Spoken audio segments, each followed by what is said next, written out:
In today's video, I'm going to teach you how to add users in Agile CRM. By the end of this walkthrough, you'll know exactly where to go, what to click, and which details you need to fill in so you can quickly bring new team members into your Agile CRM account.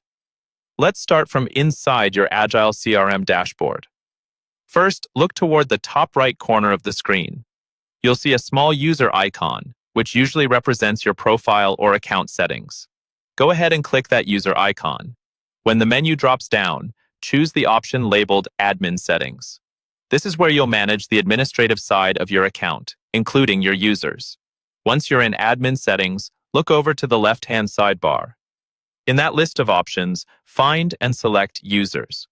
This will open the main user management area where you can see who already has access to your Agile CRM and what roles they have. This is also where you'll add new people to your account. Now that you're on the Users page, you should see a button that says Add User, often with a plus sign next to it. Click the Add User button to open a form for creating a new user. This is where you'll enter all of the basic information for the person you're inviting. In the form, start by typing in the user's first name, then add their last name. Try to keep names accurate and consistent with how your team normally records them, because this information will often appear in different parts of the system, like task assignments and activity logs.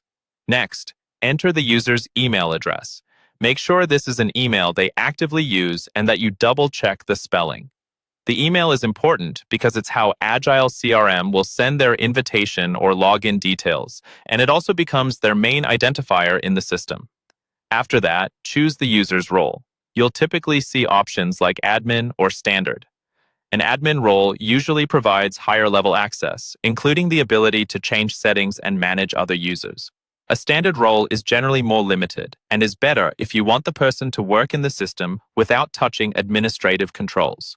Pick the role that best matches the level of responsibility you want this person to have.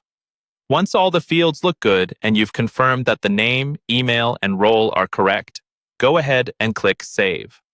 Agile CRM will create the new user and, depending on your setup, send them an invitation so they can log in and start using the system. That's all there is to it.